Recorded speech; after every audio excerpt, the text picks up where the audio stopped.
नमस्कार. वल्लरी देवळातून आलेल्या ईश्वरीला म्हणत असते, काय ग ईश्वरी, तू देवळात का जातेस ग? हे वाक्य ऐकल्यावर ईश्वरी म्हणत असते, मामी काय बोलताय तुम्ही, हे माणूस देवळात का जातो? त्यावर वल्लरी म्हणत असते, हो ना, देवळात आपण देवाचं दर्शन घ्यायला जातो ना. मग आज तुझं लक्ष कुठं होतं? देवाचं दर्शन घेतलंस तू? हे वाक्य ऐकल्यावर आता ईश्वरी म्हणत असते, अच्छा मामी, आता माझ्या लक्षात येत आहे की नेमकं तुम्हाला काय म्हणायचंय. पण एक सांगू का तुम्हाला, तुम्ही जो जाब मला विचारताय ना, आता बघा त्याचं उलट उत्तर कसं देते मी. हे वाक्य ऐकल्यावर वल्लरी म्हणत असते, काय उलट उत्तर देणार तू मला? पण कसं ग? त्यावर ईश्वरी म्हणत असते, देवळातून आपण आलो घरी, पण तुम्ही जास्तच घाबरलेला दिसताय. त्याचं काही कारण कळेल का मला? ईश्वरीच्या तोंडून हे वाक्य ऐकून वल्लरी गोंधळते. ती स्वतःशी बोलत असते, बाप रे, म्हणजे या ईश्वरीने माझी चोरी पकडली की काय? अशातच ईश्वरी म्हणत असते, काय झालंय मामी, घाबरलात ना? म्हणजे तुम्ही मला काही विचारताय, पण मी तुम्हाला फक्त एकच काहीतरी विचारलं, पण तुमची चांगली टरफुकडी झाली ना. हे वाक्य ऐकल्यावर आता वल्लरी म्हणत असते, काय म्हणायचंय काय तुला, स्पष्ट बोल. त्यावर ईश्वरी म्हणत असते, काय ना मामी, आपण काही जर चुकीचं केलं ना, तर आपल्याला त्याची भीती असते. अगदी तशीच भीती तुमच्या चेहऱ्यावर आज दिसून येत आहे. काही चुकीचं केलंय का तुम्ही? हे वाक्य ऐकल्यावर वल्लरी बोलत असते, काय बोलतेस तू हे? त्यावर ईश्वरी म्हणत असते, मी जे काही बोलते ना, त्याचे विपरीत परिणाम तुमच्या चेहऱ्यावर दिसत आहेत. तुमचे एक्सप्रेशनच सांगतायत की तुम्ही काहीतरी चुकीचं केलंय आणि तुम्हाला त्याच गोष्टीची भीती वाटते. त्यावर वल्लरी लगेचच आपला चेहरा दुसरीकडे वळवते आणि म्हणत असते, काही नाही आहे असं. त्यावर ईश्वर म्हणत असते, काही कसं नाही आहे, मला माहिती आहे काहीतरी आहे, तुम्ही आता सांगत नाही आहात. पण लक्षात ठेवा, त्या प्रकरणाच्या लवकरच मुळाशी जाणार आहे मी. हे वाक्य ऐकल्यावर आता वल्लरीला जामच भीती वाटू लागते. ईश्वरी म्हणत असते, मामी एक गोष्ट लक्षात ठेवा, तुमची चोरी लवकरच पकडते मी, पण तुम्ही माझ्यावर वॉच ठेवून आहात हे मला आज कळलंय. याचा अर्थ मला देवळात जी व्यक्ती दिसली त्याच्याशी तुमचं काहीतरी कनेक्शन आहे. त्यावर वल्लरी म्हणत असते, काही कनेक्शन नाही आहे माझं. आणि कोण दिसलं ग तुला? त्यावर वल्लरीला ईश्वरी म्हणत असते, तीच व्यक्ती जिला तुम्ही साधारण 27 वर्षापूर्वी बदनाम केलं होतं. हे वाक्य ऐकल्यावर वल्लरी म्हणत असते, ईश्वरी गप्प बसा, आता यापुढे एकही शब्द बोलू नकोस. आणि अशातच वल्लरी आपल्या बेडरूमकडे जात असते. त्यावेळेला ईश्वरी म्हणत असते, मामी जा, तुम्ही खुशाल तुमच्या बेडरूममध्ये जा, पण लक्षात ठेवा, जर माझं डोकं फिरलं ना, तर तुम्हाला फरफटत बेडरूममधून बाहेर सुद्धा आणेन. आणि अशातच आता वल्लरी गपचूप आत पळून गेलेली असते. इकडे आपण पाहतोय, थोड्या वेळानंतर अर्णव ईश्वरी समोर आलेला असतो. तो म्हणत असतो, काय गये मिस इंदोर, काय चाललंय काय तुझं? आज जरा तुझ्या मनात जास्तच वेगवेगळे विचार येत आहेत की काय? त्यावर ईश्वरी म्हणत असते, सर मला असं वाटतंय बहुतेक तुम्हाला आज आनंदाचा धक्का बसणार आहे. हे वाक्य ऐकल्यावर अर्णव म्हणत असतो, आनंदाचा धक्का? त्यावर ईश्वरी म्हणत असते, हो, आनंदाचा धक्का. तुम्ही तयार राहा फक्त. आणि अशातच अर्णव स्वतःशी बोलत असतो, नेमकं काय असणार आहे? ही ईश्वरी पण ना कधी कधी अशी सिच्युएशन उभी करते ना, काही कळत नाही त्यावेळेला काय बोलावं. अशातच आपण पाहतोय, ईश्वरीने देवळातून त्या व्यक्तीला आधीच कॉन्टॅक्ट करून घरी आणलेलं असतं आणि आपल्या बेडरूममध्ये बसवलेलं असतं. त्यानंतर ईश्वरी अर्णवला म्हणत असते, या अर्णव सर, बेडरूममध्ये या. आता बेडरूममध्ये आल्यावर पाठमोऱ्या असणाऱ्या त्या व्यक्तीकडे अर्णव पाहतो आणि तो बोलू लागतो, काय गये मिस इंदोर, काय चाललंय हे सगळं? कोण आहे, कोण ही व्यक्ती? त्यावर ईश्वरी म्हणत असते, अर्णव सर, अहो ही व्यक्ती ती आहे ना, जिला पाहिलं की तुम्हाला आनंदाचा धक्का बसणार आहे आणि तुमचे डोळे पाण्याने डबडबतील. त्यावर अर्णव म्हणत असतो, अशी कोण व्यक्ती आहे? तेवढ्यात आपण पाहतोय आता अर्णव त्या व्यक्तीच्या समोर जातो आणि त्या व्यक्तीला पाहताच अर्णवला खूप मोठा धक्का बसतो. ईश्वरीला असं वाटत असतं की स्वतःच्या वडिलांना इतक्या वर्षानंतर पाहिल्यावर अर्णव सरांना खूपच बरं वाटेल. अर्णव सर लगेचच त्यांना मिठी मारतील. पण या सगळ्या विपरीत घडतं. अर्णवने त्या व्यक्तीला पाहताच आता ईश्वरीला तो बोलू लागतो, मिस इंदोर, काय आहे हे सगळं? तू या माणसाला इथे आणलंयस? त्यावर ईश्वर म्हणत असते, अर्णव सर चिडताय काय? अहो तुमचे बाबा आहेत ते, तुम्ही ओळखलं नाही का त्यांना? त्यावर अर्णव म्हणत असतो, ईश्वरी एक गोष्ट लक्षात ठेव, या माणसाला मी ओळखणार नाही असं होऊच शकत नाही. मला कळत नाहीये तू या माणसाला इथे का आणलंयस? त्यावर ईश्वर म्हणत असते, अर्णव सर असं का वागताय तुम्ही? तुम्हाला तुमच्या बाबांबद्दल अजिबातच प्रेम नाहीये का? त्यावर अर्णव म्हणत असतो, मिस इंदोर, खरं तर एक गोष्ट लक्षात ठेव, या माणसामुळे मला माझ्या आईला गमवावं लागलं. या माणसामुळे माझं बालपण पोरकं गेलं. या माणसामुळे मला माझ्या ताईला खूप काही सहन करावं लागलं आहे. त्यावर ईश्वरी म्हणत असते, अर्णव सर थांबा. अहो किती घाई करताय तुम्ही? अहो एकतर इतक्या वर्षांनंतर आपल्या वडिलांना पाहिल्यावर तुम्हाला तुमच्या मनात प्रेम जागं व्हायला हवं होतं, पण तुम्ही त्या विरुद्ध वागताय. त्यावर लगेचच आता अर्णव म्हणत असतो, कारण या माणसामुळे मला फक्त दुःख आणि दुःखच भोगावं लागलंय.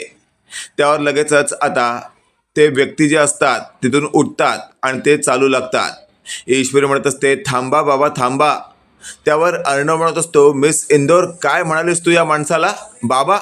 एक गोष्ट लक्षात ठेव, या माणसाला बाबा वगैरे काही म्हणायचं नाहीये. हा खूप नालायक माणूस आहे. त्यावर ईश्वरी म्हणत असते, अर्णव सर थांबा प्लीज, असं नका बोलू. अहो त्यांच्या मनाला किती यातना होत असतील त्याचा तरी विचार करा. त्यावर ईश्वरीला अर्णव म्हणत असतो, अगं त्या माणसाचा विचार करणं सोड तू. त्या माणसाने आमचा कधी विचार केला नाही, माझ्या आईचा कधी विचार केला नाही.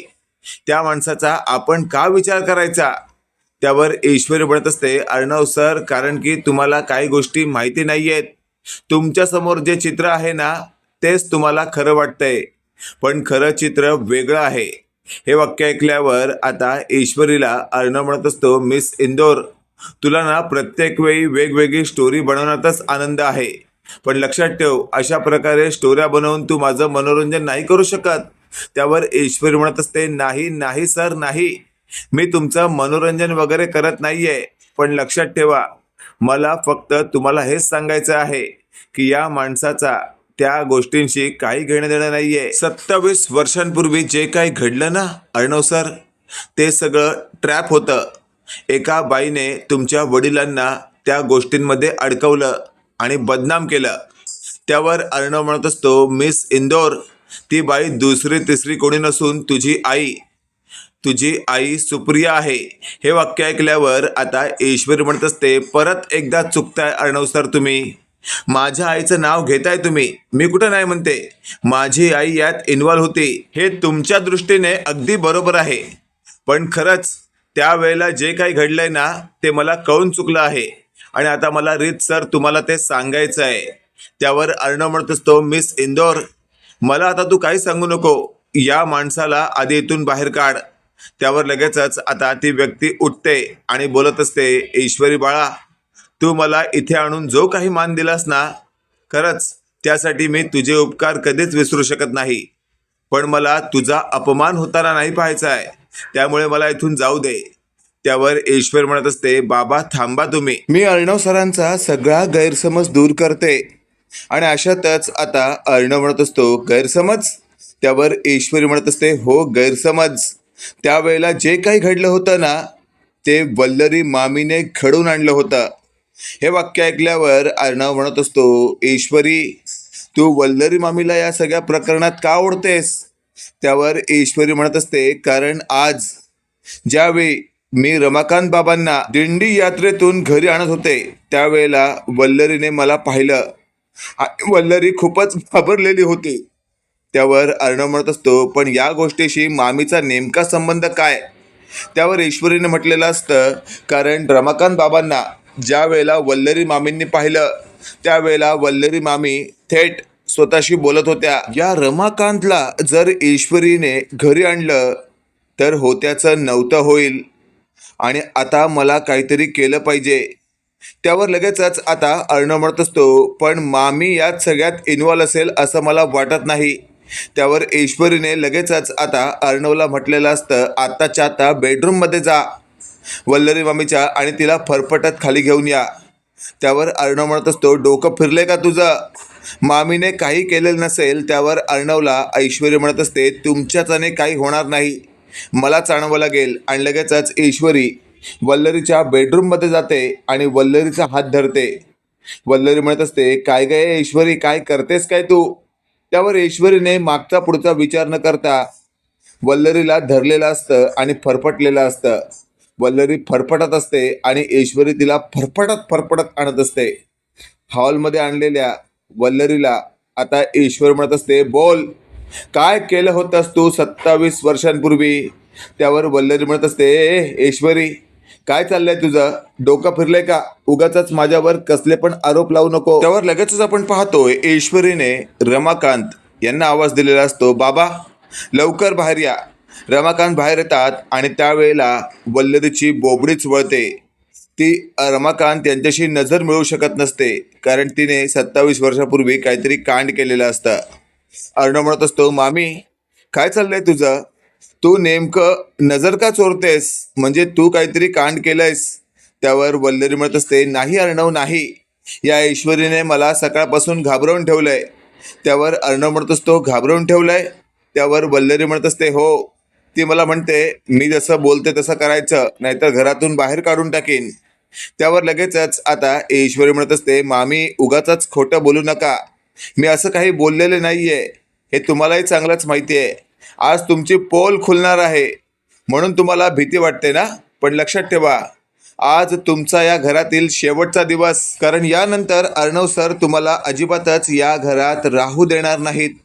त्यावर ईश्वरीला बाजूला करत वल्लरी धावत अर्णव जवळ जाते आणि म्हणत असते, अर्णव, अर्णव तूच सांग आता, मी खरंच दोषी असेन का? त्यावर अर्णव म्हणत असतो, मिस इंदोर, लवकरात लवकर काय ते क्लिअर कर. तू मामीवर जे आरोप लावतेस ना, ते पुराव्यानिशी सिद्ध कर. त्यावर लगेचच आपण पाहतोय ईश्वरीने आधीच आपल्या आईला त्या ठिकाणी बोलावलेलं असतं आणि मग ऐन वेळेला ती म्हणत असते, आई, आई ये बाहेर. आणि मग सुप्रिया बाहेर आलेली असते. सुप्रिया जशी बाहेर येते, वल्लरी चांगलीच थबकते. तिला कळतं सुप्रिया तर आपली चांगलीच पोल खोलणार आहे आणि आपल्याला चांगलंच नेस्तनाभूत करणार आहे. अशातच आपण पाहतोय आता सुप्रियाशी नजर वल्लरी मिळवत नसते आणि मग ईश्वरी म्हणत असते, अर्णव सर, पुराव्यानिशी सिद्ध करायचं आहे ना, बघा माझ्या आईशी तुमची ही मामी नजर मिळवते का? त्यावर लगेचच अर्णव पाहतो आणि अर्णवच्या लक्षात येतं की नाही. आणि तेवढ्यात सुप्रिया म्हणत असते, अर्णव, हीच ती बाई जिने 27 वर्षापूर्वी मला आणि तुझ्या बाबांना बदनाम केलं. हे सगळं ऐकल्यावर अर्णव म्हणत असतो, काय? त्यावर अर्णवचे बाबा रमाकांत म्हणत असतात, अर्णव बाळा, तुझा माझ्यावर राग असेल, पण एक गोष्ट लक्षात ठेव, ईश्वरीच्या आईबरोबर असलेले माझे संबंध जगासमोर वेगळ्याच पद्धतीने आणण्याचं काम या नालायक वल्लरीने केलंय. माझ्या ऑफिसमध्ये ही काम मागायला आली होती आणि त्यावेळेला तुझ्या या मामीने मला असं ज्यूस पाजलं की ज्यातून माझी शुद्ध हरपत होती, मला चक्कर येत होती. त्यावेळेला याच भल्या बाईने मला सावरण्याचा प्रयत्न केला. त्यावेळी हिने एका पत्रकाराला माझे नको ते फोटो काढायला लावले आणि मग असं चित्र उभं केलं की या सुप्रियाबरोबर माझे काही संबंध आहेत. पण खरं तर त्या दिवशीच पहिल्यांदा मी या सुप्रियाबाईंना पाहिलं होतं. हे सगळं ऐकल्यावर अर्णव म्हणत असतो, काय म्हणजे आत्तापर्यंत मी तुमचा जो द्वेष केला तो या नालायक बाईमुळे? त्यावर लगेचच ईश्वरी म्हणत असते, हो अर्णव सर, म्हणूनच तर तुम्हाला सांगते मी, एक गोष्ट लक्षात ठेवा, आपल्या घरात असणारी ही बाई एक नंबरची किडकी आहे, कीड आहे, कीड. आत्ताच्या आत्ता हिचा सर्वनाश करा. त्यावर अर्णव म्हणत असतो, मिस इंदोर, मला तर कळत नाहीये की या बाईने आत्तापर्यंत आपल्याला अजिबातच काही कळू दिलं नाही. त्यावर ईश्वरी म्हणत असते, अर्णव सर, जर तिने कळू दिलं असतं तर आपण तिला या घरात थारा दिला असता का? हे वाक्य ऐकल्यावर अर्णवला कळून चुकतं की ईश्वरीला नेमकं काय बोलायचं आहे. अशातच आता ईश्वरी म्हणू लागते, सर प्लीज मला सांगा आता काय निर्णय घेताय तुम्ही? त्यावर लगेचच आता अर्णव म्हणत असतो, मिस इंदोर, निर्णय आता मी नाही तर सुप्रिया काकू घेणार. हे वाक्य ऐकल्यावर कोणाला काहीच कळत नसतं. मग अर्णव म्हणत असतो, काकू तुम्हाला जो योग्य वाटतोय तो निर्णय तुम्ही द्या.